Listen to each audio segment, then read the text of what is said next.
You are listening to Down Home. Episode 10, The Will to Win. Former professional basketball player Will Njoku joins us this week to talk to us about his Nova Scotian experience and his motivational speaking philosophies.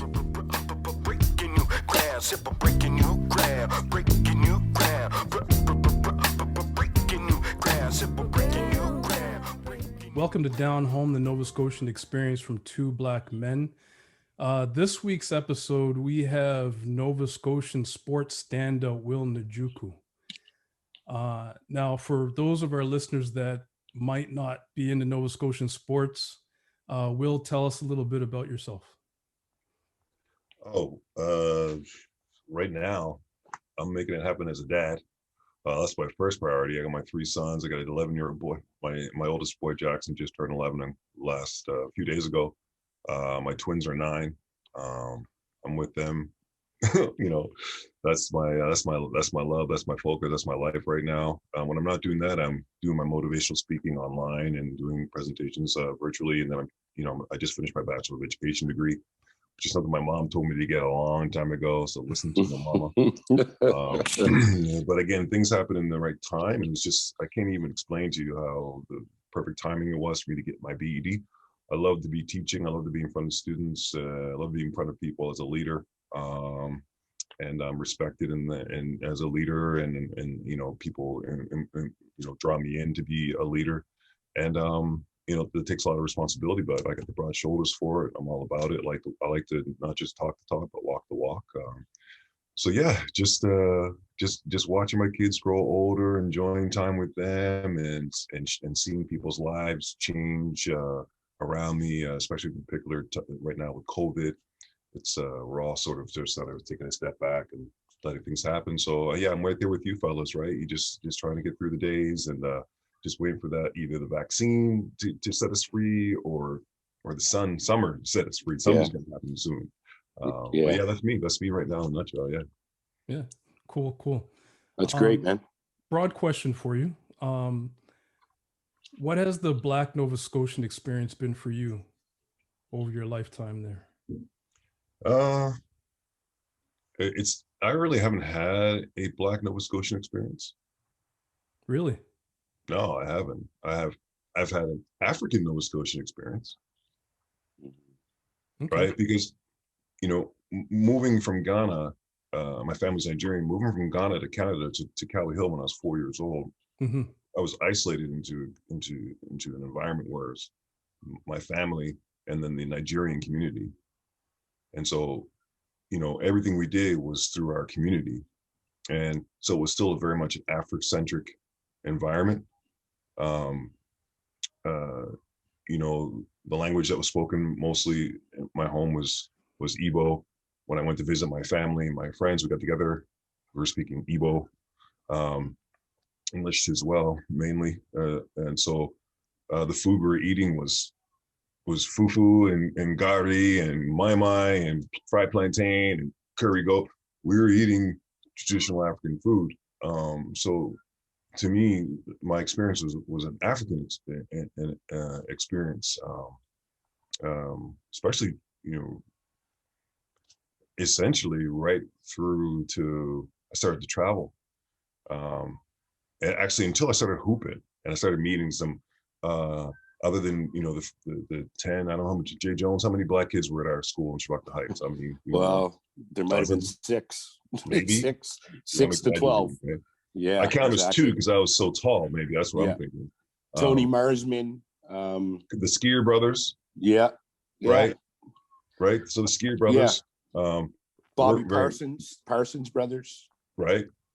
So you're looking at a dozen, 15 at most for sure. Most, right? You're looking at that. Really? So that, and so that was until I started hooping, around age 13. I started getting around, the city of Halifax. I was like, oh wow, there's Black people over here too. Really? Over there too. Right? That's when I started to realize that there was a broader community. Oh, that's interesting. It now you did mention playing ball. Did you find that that sport experience, playing ball, kind of broke down barriers for you? Like, have you experienced things through playing ball that other Black people probably haven't had access to? Well, yeah, absolutely. Yeah. From the opportunity to show blackness, uh, um, and especially African blackness, in a sporting environment, was amazing, because my whole family, everything was based on discipline and following the rules and respect. So when my coaches received the same respect that my parents received, so what they told me to do is exactly what I did. Because in the back of my mind, my mom was going to smack me in the back of the head if I didn't do it. So Yeah. I had to do what Coach Kirby said to do, or Coach Gannon said to do at favorite Clayton Park Minor Basketball, Mhm. um, or else, right? So it was just ingrained into us. But we saw the fruits of that. I saw the results of being disciplined, because in school, the same discipline I brought to my schoolwork, I got good grades, Mm-hmm. and school was not a challenge. So that same thing, that it kind of it's pervasive. It just goes through your life, And so when I started hooping, it was the same thing. Um, Whatever the coaches told me to do, I did exactly what they told me to do. And then Mhm. because I did it the way they told me to do, and because they were good coaches, my skills started to, my skills were solid. I had great fundamentals. Um, so it was an opportunity to show, African approach, maybe an Afrocentric, and I didn't know at the time. I'm just being a kid. But it wasn't until I started hooping and I saw other Black kids and the way other Black kids were approaching life and approaching sport, that I thought, okay, there's a difference. Mhm. Mm-hmm. And as a professional athlete, how was your overall experience as a Black person, like traveling to these different places and different countries and seeing different cultures? But what was it like being a Black athlete in those environments? Well, it's not much different from Derek. You spent a couple of years in Australia. You're going to be, it's Australia. So I mean, it's a homogenous place. You come in there, you're the outlier, right? Yeah. Um, it's different for you, Jay. When you left Halifax and went to Toronto, Mhm. now you're in a bigger population. There's more people there. I look at your experiences and I think there are some times where I went to a place, when I went to Nigeria to visit my family, everyone was Black and I fit in a little bit easier. Just like kind of Jay going to Toronto, you go to Toronto, there's a multicultural, it's easier to fit in. I know you guys talked about that, about how, the challenge is always for us as Black people is trying to fit in. Mm-hmm. Mhm. Would it be probably a lot more different for Derek to fit in Australia for the time he was there, Yeah. than it would for a white person going there. So when you think of sport, just kind of what sport does is allow me to be accepted as an athlete first, Mm-hmm. and then a Black man second. Yeah. Mhm. And that's easy. That breaks that barrier right away. So I don't have to try to, prove anything. My Mhm. my my ability as an athlete is what's got me there in the first place. So they have to respect that, Mm-hmm. and then I have the opportunity for them to experience me as a human. Yeah. Mhm. and Yeah. and then that's where that relationship starts to grow. And the kind of person that you are will determine the relationships that you have with the people around you, right? So Very true. whether I was in Germany or Turkey or Portugal or China or wherever I ended up, and the things I saw, I knew that when I wasn't on the basketball court, when I wasn't with my team, I was a Black guy in Istanbul. Right. Mhm. So, and I knew what that meant. Um, so it just made me, I had this kind of, I understood that I didn't have that same level of acceptance when I stepped off the court Mm-hmm. as I did when I was on it. Mhm. And Did not you? to say that was a bad thing. Yeah. Sometimes off the court, I'm received well. Um, Mhm. hey, I'm a human, not necessarily a Black man, but there were Mm-hmm. times where I was a Black man before I was a human. That's for sure. Right. Right. Mhm. Now, um, Did you find that the preconceived notions of blackness are a bit different overseas than they are in North America? Did you find a difference there? It's you know, it's so stereotypical.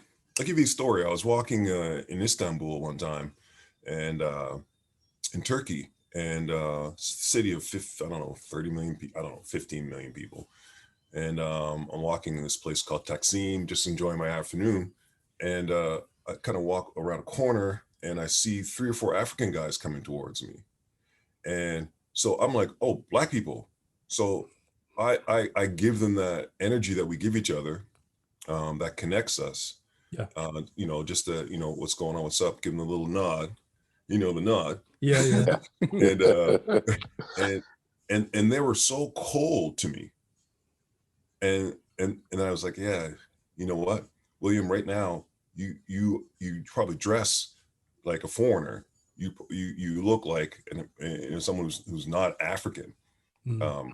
And they consider themselves African, and they see me as something other than African. And I felt that sometimes around black people overseas until I got to know them, until they knew my last name or they started talking to me. But that's how we are with everybody. We all have these unfortunately, we have these preconceived notions of who someone is. And sometimes that's a good thing because it helps us from making mistakes and getting into situations that we aren't ready for, we aren't equipped to manage. But sometimes it denies us experiences that we can grow from.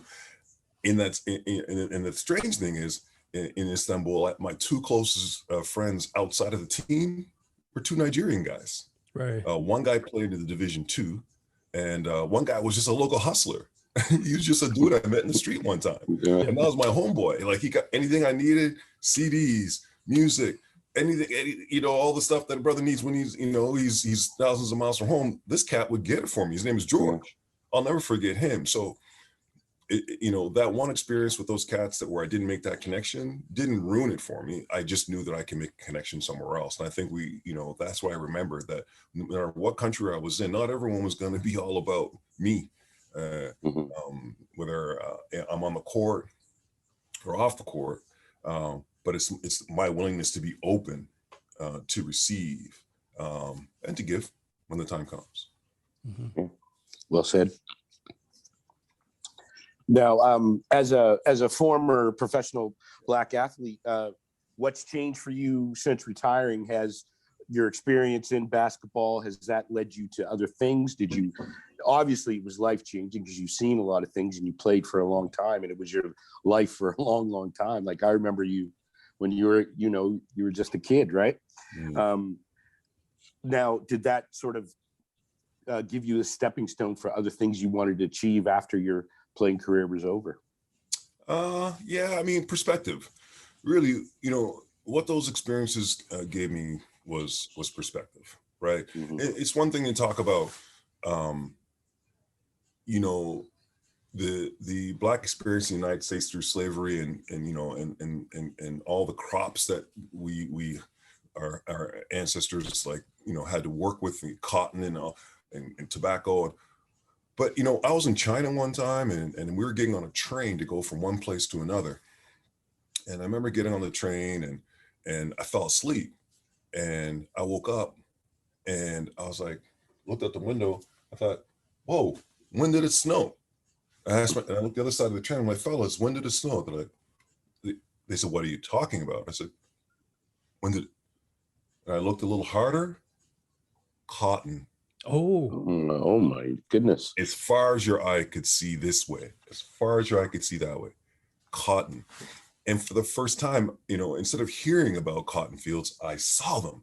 And I was able to immerse myself as a worker, as a slave in a huge, vast field of cotton where everything you see is white and working under the sun day after day after day. Those experiences really taught me perspective.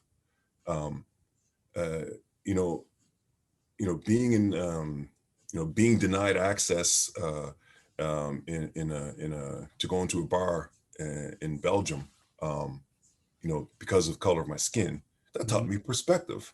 But being welcomed into the home of a family when I was in Germany, the mom was German, the dad's French, and I was like their son. That taught me perspective too.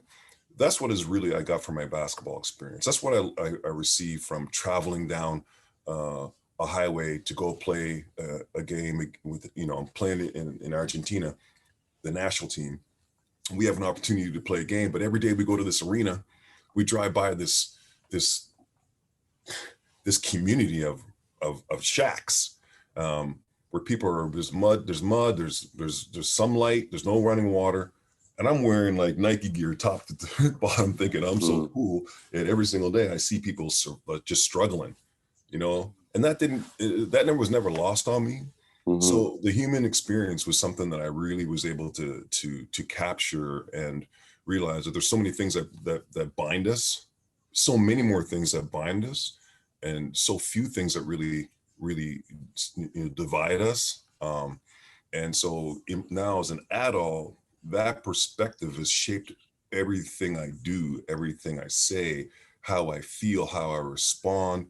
Because the world to me is so small, so small, right? It's such a small place, and we have a lot to share with each other. And so my appreciation for the humanity in every individual that I meet is unlike most people, and perhaps, and that's why I like to feel I'm an approachable person, which lends to being a motivational speaker, which lends to being a teacher, which lends to doing what I do now, which is I train young athletes, basketball players to get the fundamentals right.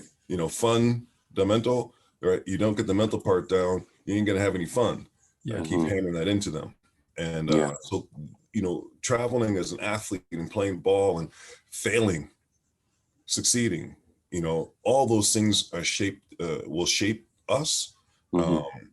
We don't really think about that when we're, you guys are walking down leaving Cornwallis Baptist Church, and the first time you guys met each other, Derek gave you the cut eye. I've got the cut eye from people too. You know what I mean? People just aren't ready to accept you for who you are. But those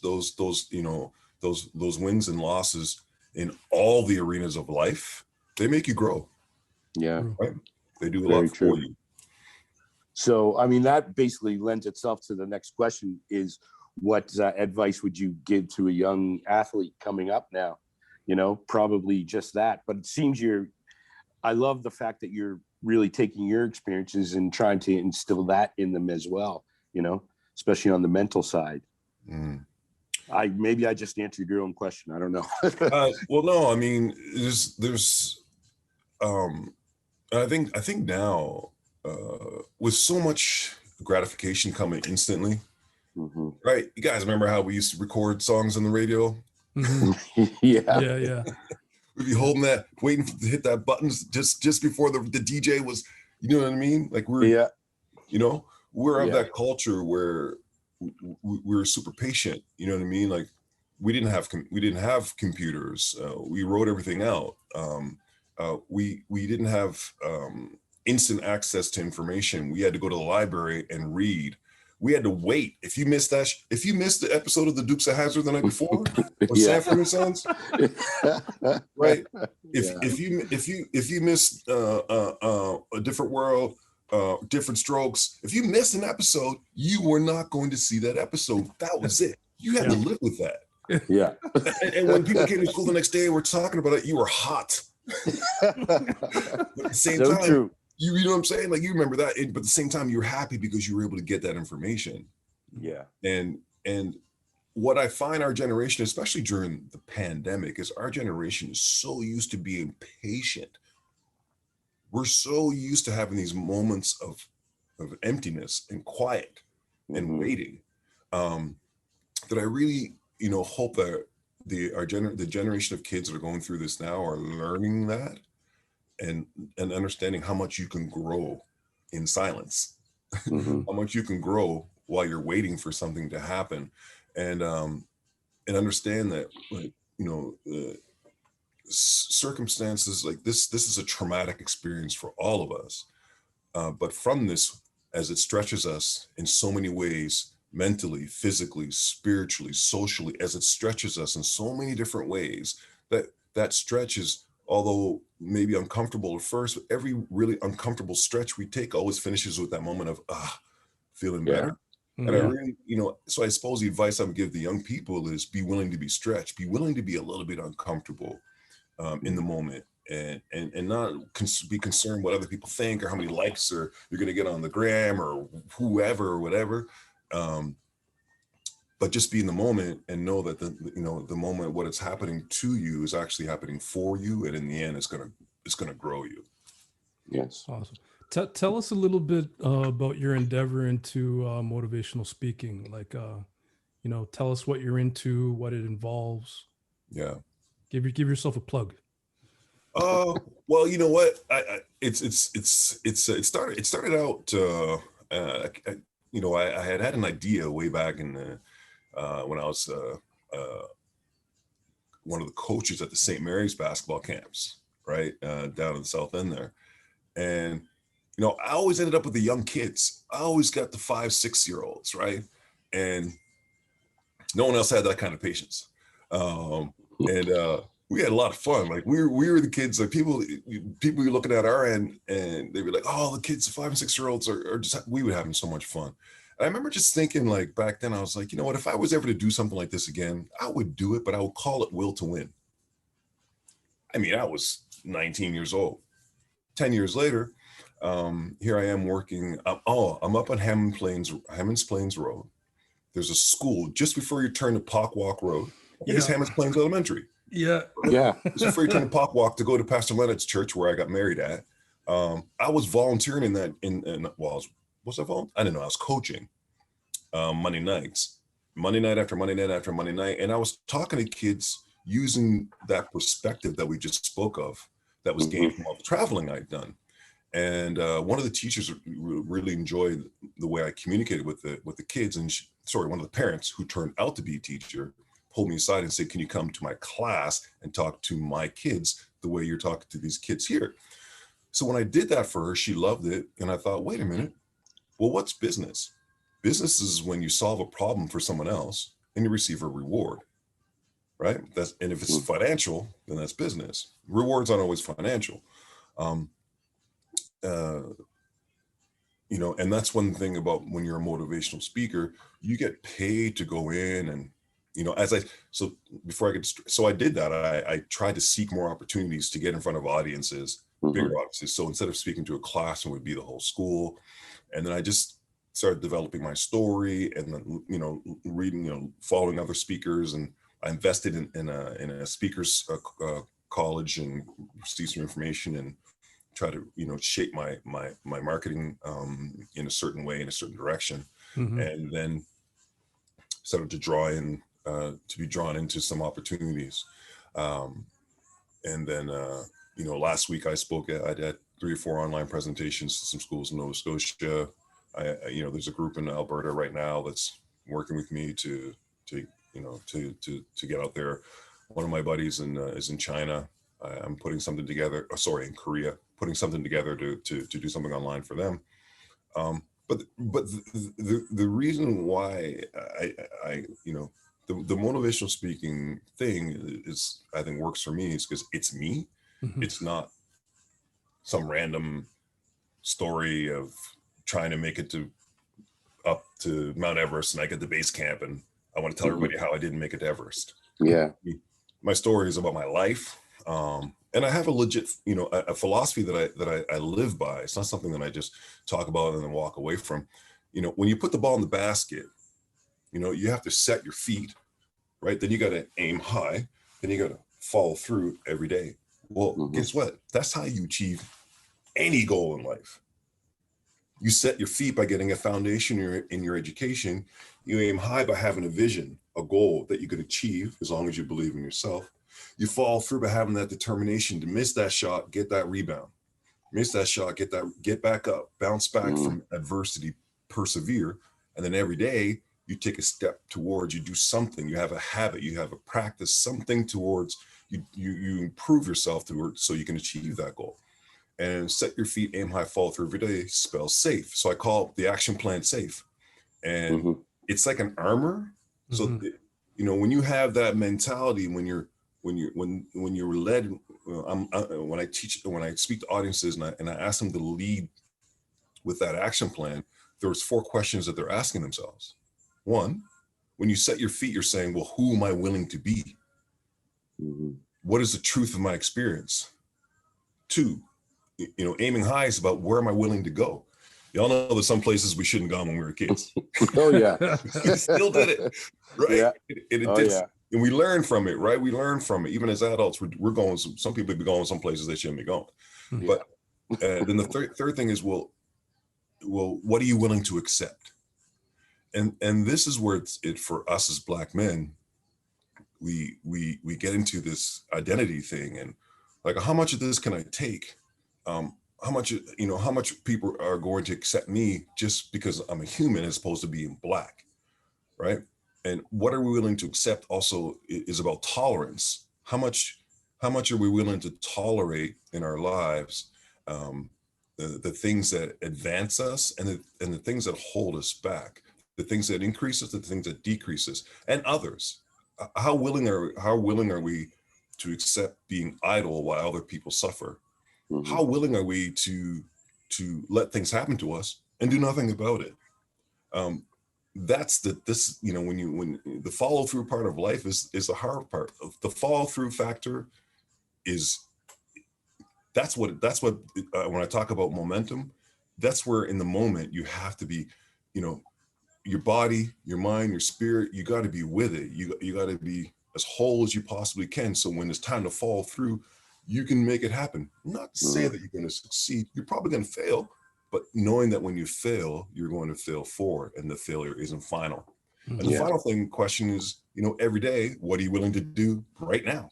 Not tomorrow, not next week. Yes, it's important to have these short-term, long-term goals, but what are you doing right now to help you achieve your goal? So based on that philosophy, I feel like, whether I'm speaking to an association of financial aid advisors or kindergarten kids, they get it.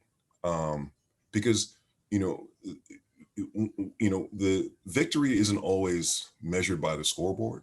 And I tell people, it's important that we win, and winning means different things to all of us. But if we fuel our will, then we win every time, no matter what the outcome is. And so that's the foundation of what I do with my Will to Win program. And so the victory I get, or the reward I get, is the transformation I see in the individuals and the groups that I work with. That's priceless. Awesome. Yeah, that is awesome. Good words to live by, to be honest. That's a good foundation for your motivational speaking. It's a good foundation to live by. Will, thank you very much for coming on the podcast. This has been awesome. It's been a few years. I think the last time I saw you, you were kicking our butts in junior high. But, did you have Nathan Thompson on your team though? Yeah, I did actually. At Oxford, right? Yeah, I left Oxford, but I went to Bloomfield. Right. Yeah. I also went to St. Joe's, so I had listen, Tracy, I know your story, bro. Tracy Williams. Yeah. Tracy Williams, right? Tracy Williams, yeah. Tracy Williams. Yeah, he couldn't shake you, man. No. Tracy couldn't shake me. I mean, in junior high, right? I started grade 7. I was about 5'9" in grade 7. Yeah, which is tall, man. When I left grade 9, I was 6'5". Jeez. Yeah. Oh man. So no one really had a chance. Yeah. All right, but everyone, we're winning games, we're competing, but y'all don't know how sore I was every night. My growing pains, my elbows, my knees, I was aching all the time. Yeah. Oh, that's bad growing pains. So I got my licks too. Yeah. Jay Jones, take us out, man. Take us out. Okay. Thanks so much, Will, for sharing a bit of your story, your philosophy, how you're motivating young kids, younger generations coming up. It's important work, and it's good to see that, in the things that you do, you're a great role model. You know what I mean? So I just want to thank you for that. And BLM. much love, and it's good to see you. Hey guys, it was great to be on the show, Jay. It's been a long time. You know, you growing up in Klein Heights, me growing up in Cowboy Hill, and that remember the Klein Heights kids were this kind of kids, and Cowboy Hill kids were this kind of kids, and it's crazy how we divided each other because of Cowboy Hill Road. Yeah, it was no Cowboy Hill Road.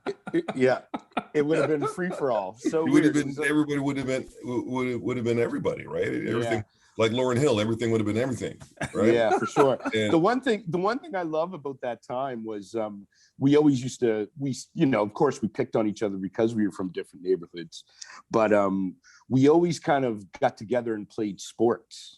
Whether it was up at Chibukta Heights on the field or, in some tennis court playing street hockey or whatever. It was always, and then we brought our competitiveness out of each other because it would be Klein Heights versus Cowie Hill, and, Spryfield would come into play, and the evolution went on because I remember I was a pretty good break dancer back in the day when I was a young kid. That's my guy right there. I mean, we used to get everyone together and have breakdance contests when hip hop was starting to happen on the gravel right out there on the field in Chibukta Heights. So we always came together, no matter that, and all that other stuff was just trivial anyway. It was just sort of territorial kind of thing. But it was a beautiful time, and I remember a lot of good people. It was interesting for sure. Yeah. Well, listen, you breakdance. I remember that. Because I was like fascinated, right? Because I had 2 left feet. My siblings would make fun of me because I couldn't they do I couldn't do nothing. No cabbage patch, no run, nothing.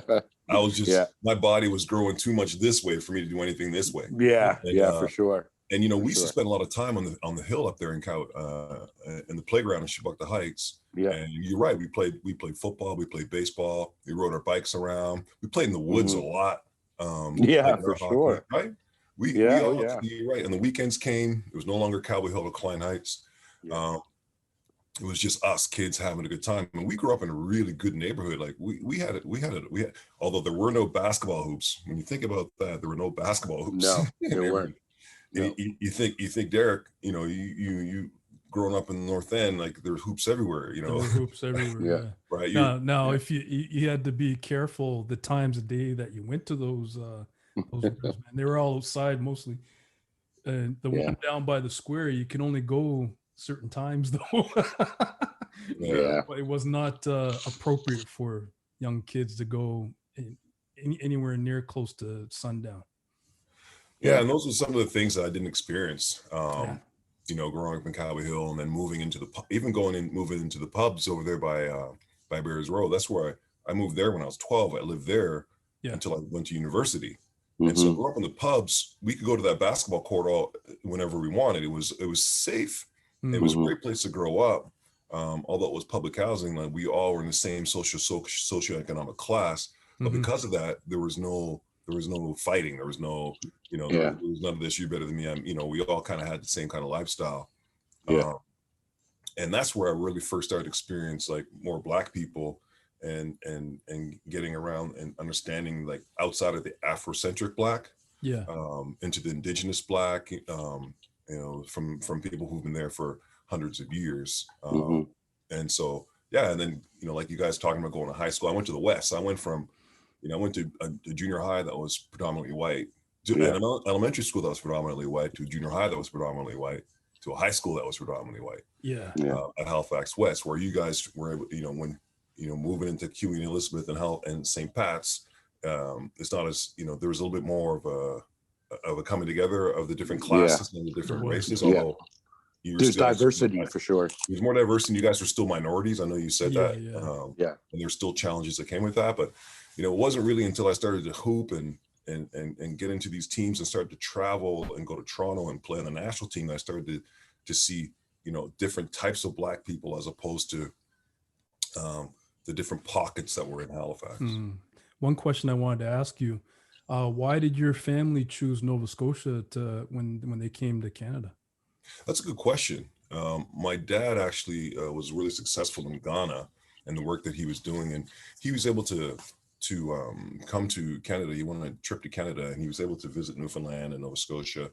And he originally was going to move to Ontario, but his best friend had just recently settled in Halifax. And so that's how we ended up in Halifax. And then because Halifax had, the universities here, and my dad was, wanted to further his education, that's the main reason why we ended up in Halifax. Otherwise, and we could have ended up in the North End. The first place my parents were looking at for us to move was Mulgrave Park. Right. We could have ended up growing up in the park, but I think my dad went down there and took a look at the area and had a choice between the park and Cowie Hill. It was either the park or the hill, right? So we ended up on the hill, and that's because I needed to see Jay Jones breakdance. That's why. Yeah, that's right. It's all connected. It's all connected. Breaking new ground, breaking new ground. You have been listening to Down Home. Subscribe wherever you listen to podcasts. Breaking new ground, simple breaking new ground, breaking new ground. The song Breaking New Ground from The Breakdown. On a high plateau, from the one down below to the future of the funk, getting lost in